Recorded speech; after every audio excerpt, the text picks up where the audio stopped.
Kevin Gray, 105 through the fan. Coach, when you look at this game and this series of runs between these two teams, how do you help your team withstand that first 5-6 minutes where I'm sure emotions will be high inside of that building tonight, and just staying with it as far as the course of the game is concerned? Yeah, we asked if we could bring some oxygen tanks on the side for the altitude, and asked if we can have extra timeouts. So that's how. I'm sure that wasn't accommodated. I'm sure. No, we're still waiting. No, but look, it's this is the best time of the year, and so we're on the road. We know that it's not easy, and we're playing a team that's well coached and has a lot of talented players, and so we would like to get off to a good start. But if it doesn't happen, that doesn't mean the game's over.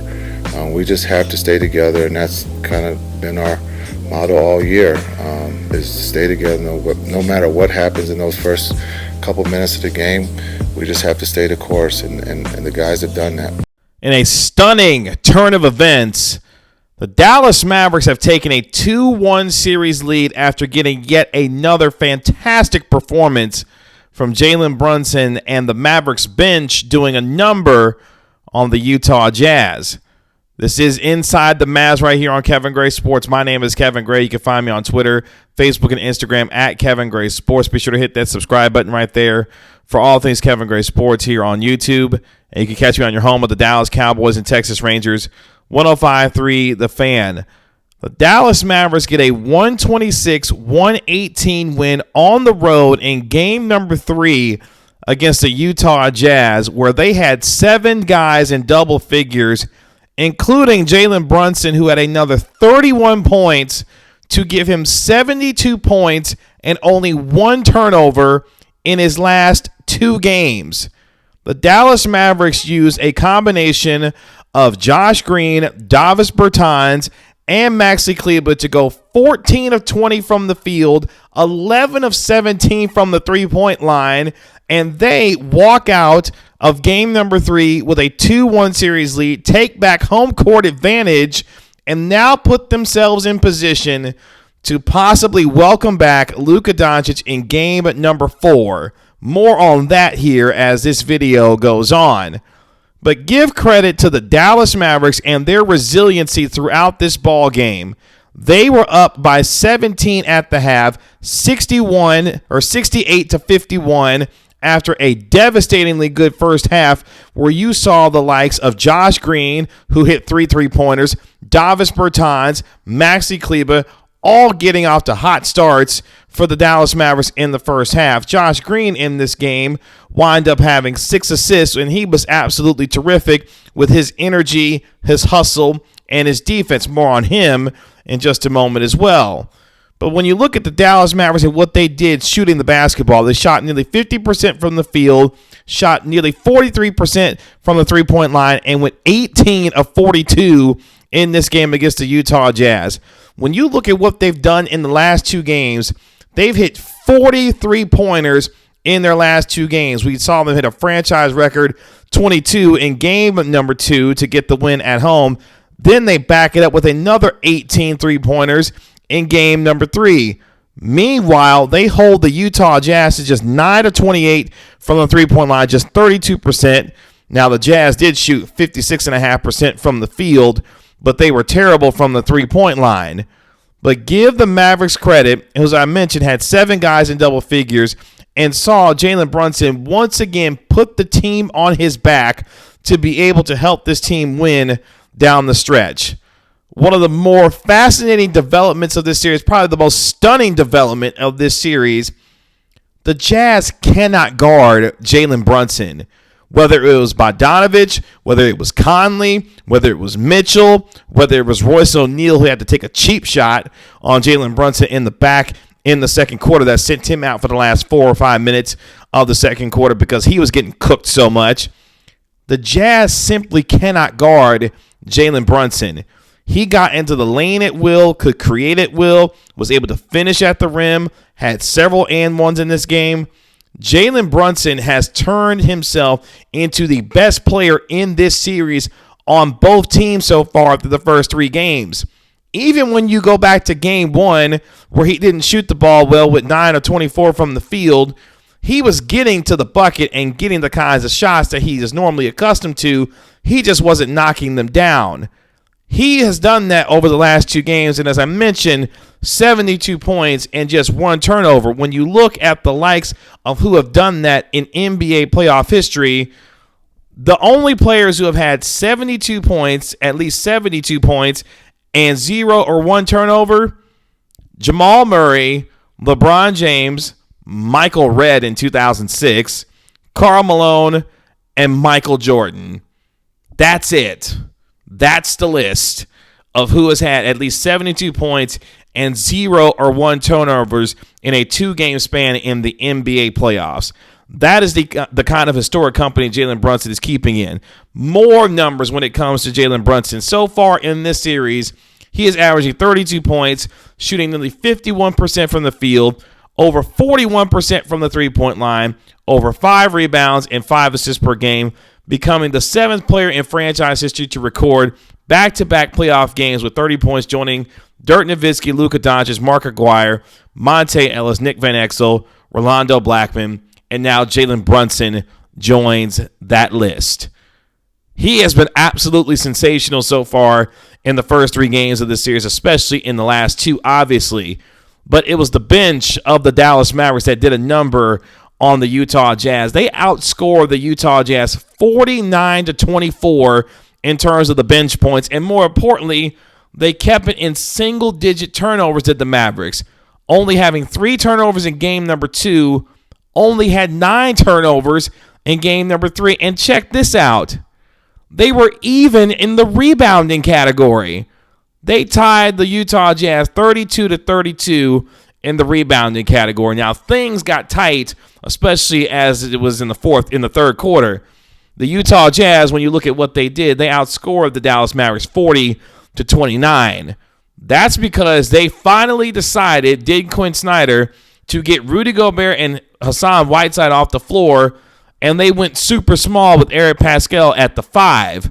Now, that obviously worked for them when you look at what they did in the third quarter, because when you look at the sequence of what happened when they decided to substitute guys out in terms of Hassan Whiteside and Rudy Gobert, so the Jazz cut the lead from 17-6 at 97-91 after the Jazz went small as far as their lineup was concerned. They removed Rudy Gobert and Hassan Whiteside. Now, the way the sequence went down was this. So Rudy Gobert was subbed out at the 6:36 mark of the third quarter for Hassan Whiteside. Then Eric Pascal came in for Whiteside at the 5:33 mark. From that point on, the Jazz outscored the Dallas Mavericks 24-14 in the final 5 minutes and 33 seconds of the third quarter. Them going small, coupled with Dwight Powell, Maxi Kleber into foul trouble, both whom had significant foul trouble as the game went on, they were able to get the lead cut down the single digits. But give credit to Spencer Dinwiddie, Jalen Brunson, Dorian Finney-Smith, a collective team effort to get this win. More impressive in this game, I thought, was a guy in Josh Green. I asked Josh Green after the game, who had 6 assists in this game, along with the devastating three-point shooting, that he was able to actually make shots, unlike how he did in the first couple of games, what his mindset is, given the fact that last year he was not a contributor at all to this Mavericks team in the playoffs, and what his mindset change has looked like since then. Here's what Josh Green told me after the game. Have a great 105 to the fan. Josh, can you give us a window into the difference a year has made for you from last year's playoff experience to now, and what has been the biggest change for you as far as a mindset standpoint to see you where you are now as a player? Yeah, I was just thinking about that the other day. I was thinking about when we came back to Dallas last year from the Clippers, and just seeing how many fans and how crazy it was in there, and how I wish I was playing out there with that atmosphere and just doing whatever I could do to help the team. So to see, and be out there now and playing, it means a lot to me. But it's good. A lot of hard work was put into that, and now it's just my job to keep it going and developing and doing whatever I can do to help the team out. So Josh Green saying, hey, I was actually just thinking about that the other day, wanting to be out there against the Los Angeles Clippers in last year's playoff series, but not able to really be doing so, and now being able to contribute in the way that I am now, it's obviously looked like night and day for him. And he was absolutely fantastic. His energy, his hustle, a wraparound beautiful pass that he had to Davis Bertans, who at one point hit back-to-back three-pointers in the second quarter. Everyone who had a hand in this game had significant portions of the game where they needed to be able to handle their business. Spencer Dinwiddie, who didn't shoot the ball well in this game, when you look at his numbers, he just shot 6 of 21, had one of the biggest buckets of the game because of how it set a tone for the way that the Mavericks needed to continue to play as the game went on. He posterized Rudy Gobert something of fierce with a drive down the middle of the lane and put him on a poster. That was indicative of what the Mavericks had to do. Attack the rim relentlessly, hunting for matchups to be able to put themselves in position to find switches and then finish at the rim. Spencer Dinwiddie did a much better job of that as the fourth quarter went on, and obviously that was something that Jalen Brunson did throughout the course of the night. I asked Jason Kidd after the game as well about the resilience of his ball couple, especially his bench, as I mentioned, Bertans, Green, and what they were able to do with Maxi Kleber going 14 of 20 together, 11 of 17 from the three-point line. What does this speak to about the resilience of your group, who had lost 11 straight in that building before coming into tonight's game? Here's what Jason Kidd told me after the game. Kevin Gray, 105 to the fan. Coach, when you look at what Green, Kleber, and Bertans did, 14 of 20 from the field, 11 of 17 from three combined together, when you look at how your bench played, what does it say about the resilience of this team coming into an environment where most of these guys hadn't won a game in Utah, let alone played the kind of basketball they needed to play tonight? What does that speak to as far as the resilience of your guys are concerned? Yeah, I think really, the communication level is high. Understanding what the atmosphere was going to be like. I think getting off to a good start, we kept that atmosphere down there, and then they got into it there in that third and fourth. But I truly believe that just the trust, make or miss, guys are making the right play. There's no one's really forcing things, and that's a beautiful thing to watch. Spencer's going to look and see he was 6 for 21, but he had some great looks, and we believe in the next game that he'll make them. So Jason Kidd saying, look, we were able to trust one another, know that we were going to hit the kinds of shots that we needed to, and we were going to make the correct and right basketball plays. And that's exactly what they did in this game. A collective team effort that saw them taking back home court advantage in the playoffs, now up 2-1. And with the news now that Luka Doncic is going to play in game number 4, it's amazing how this thing has turned and flipped on its head. We mentioned in our last video that this Western Conference playoffs could look real different here. Devin Booker's going to be out the next 2 to 3 weeks with a hamstring injury. Now Luka Doncic appears to be coming back healthy for game number 4. If you're the Mavericks, you're playing with house money right now. Because if you honestly look at it, the Dallas Mavericks could be up 3-0 in this series. If they hit just a few more shots in game 1, they were doing a lot of the same things that you've seen in games 2 and 3. Their ability to penetrate, their ability to find open shooters, and unlike game 1, in games 2 and 3, they were able to knock down shots.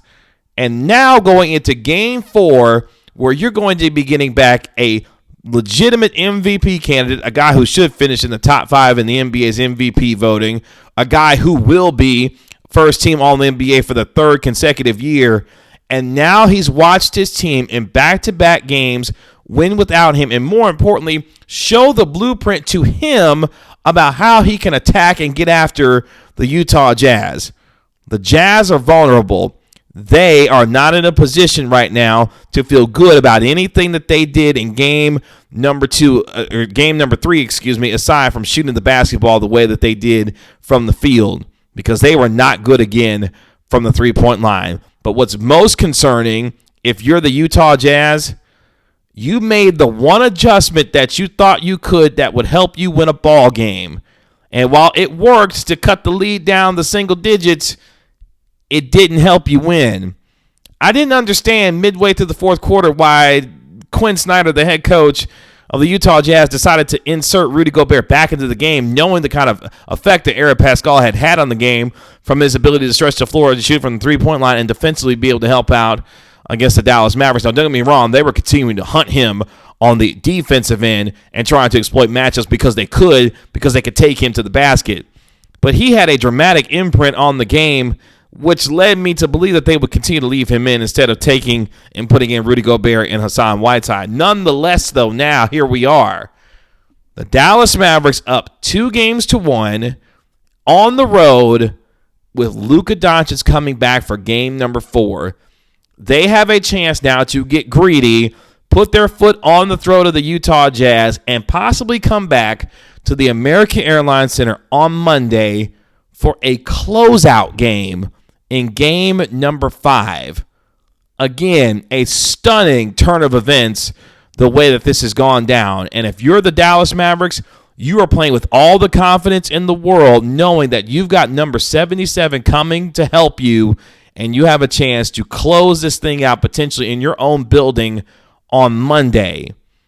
It's time for the Mavericks to get greedy and see if they can get both games in Utah to come back to Dallas with a chance in front of their home crowd to win their first playoff series since 2011. The 5-out offense for the Dallas Mavericks worked to perfection because they knocked down shots and they relentlessly attacked the rim. That is going to be the same formula, and it will become an even more devastating fashion because now Luka Doncic is back for the Dallas Mavericks. The Mavericks get a win in game number 3, 126-118. They're up 2-1. Game 4 is on Saturday, and now this series is flipped on its head completely. You can find me on Twitter, Facebook, and Instagram at Kevin Gray Sports. Be sure to hit that subscribe button right there for all things Kevin Gray Sports here on YouTube. It's been another episode of Inside the Mavs right here on Kevin Gray Sports. We'll talk to you later. Peace.